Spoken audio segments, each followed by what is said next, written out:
كنت مرة في أندونيسيا. نعم. في مؤتمر الإعجاز العلمي. نعم. وفي إحدى الجلسات بعد إحدى الفعاليات. نعم. خرجنا لتناول الشاي والمرطبات، وفي جلسة عشوائية. نعم. جلسنا على طاولة من كل بلد إنسان. نعم. واحد.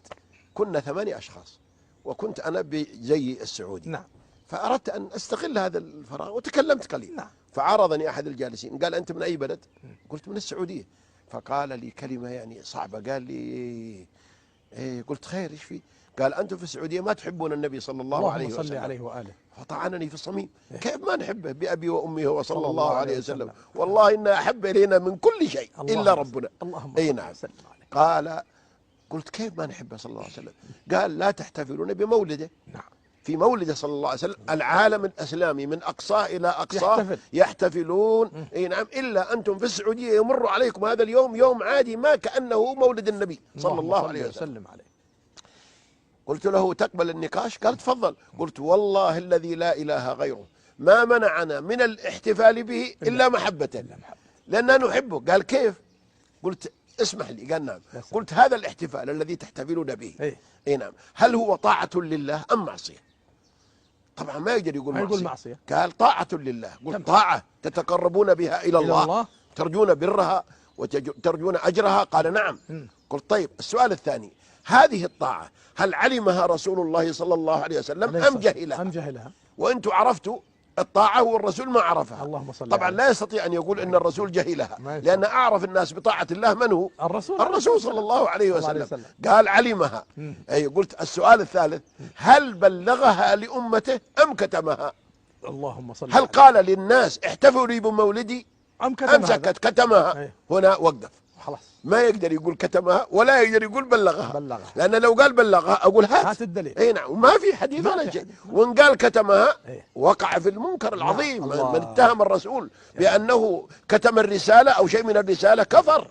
نحن نشهد أنه بلغ الرسالة، وليس في ديننا آية ولا حديث ولا أثر ولا فعل الصحابة ولا الخلفاء الراشدين ولا القرن الأول ولا الثاني ولا الثالث أنهم كانوا يحتفلون بهذا المولد. بينما الأمر يخصه صلى الله عليه وسلم. عليه الصلاة والسلام. مولده هو. لو كان مشروعا لاحتفل بمولده، والصحابة لو كان مشروعا وهم أحب الناس إليه لاحتفلوا به.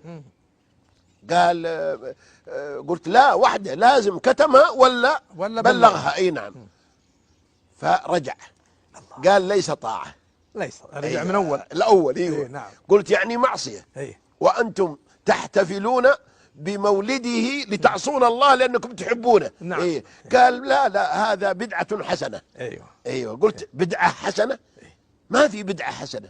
ولا بكرة تجيب لنا تقول هذا كفر حسن وهذا خمر حسن ونفاق حسن. بدعة حسنة ما في. الرسول صلى الله عليه وسلم يقول: إن كل بدعة، وكل هنا من صيغ العموم، ضلالة، وكل ضلالة في النار. ما في بدعة حسنة.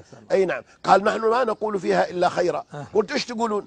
قال: نقرأ شيء من السيرة ونقرأ بعض المدائح النبوية، وأحيانا نحظى بالحضرة النبوية. قلت: الحضرة النبوية إيش؟ قال: يجي النبي صلى الله عليه وسلم يحضر الاحتفال. قلت: يجي عندكم في دولتكم ويجي في الدولة العالم كلها؟ قال: نعم. قلت: سبحان الله، النبي صلى الله عليه وسلم كان يوم كان حيا إذا وجد في المدينة لا يوجد في مكة. اي نعم. فكيف وهو ميت؟ قال: لا، ما هو ميت، انتبه لا تقول هذا. سبحان الله. قلت: أصدقك ولا أصدق القرآن؟ الله يقول: إنك ميت وإنهم ميتون، وانت تقول ما هو ميت. يعني الصحابة ظلموه دفنوه وهو حي. اي نعم. الرجل شده. يا سلام. وكان كبير العلماء في بلده. الله. نعم. وكان آية في الفقه الحنفي. نعم. وفي المنطق. وفي الصرف. وفي البلاغة، لكنه صفر في العقيدة. لعل الله يفتح. المهم قال لي: هات يدك. اي نعم. قلت: نعم. قال: أعاهدك بالله أنني حرب عليها من هذا اليوم. الله أكبر. قلت: الحمد لله. الله أكبر. وبدأنا المشروع الثاني، الفعالية الثانية، وأخذ رقم غرفتي، وما إن عدت إلا ويتصل بي قال: ممكن أزورك؟ قلت: تفضل. جاءني في الغرفة، وكان صديقا لي خلال ال3 الأيام، لأنه وجد الحق. حتى أني سألت عن الأصول ال3. تصور. عالم كبير. قلت: إيش الأصول ال3؟ قال: لا أدري. اي نعم. قلت: الأصول ال3 تسأل عنها في قبرك. إيش اسأل في قبرك؟ من ربك؟ ما دينك؟ من نبيك؟ اسأل الطفل عندنا في سنة أولى ابتدائية يعرف الأصول ال3.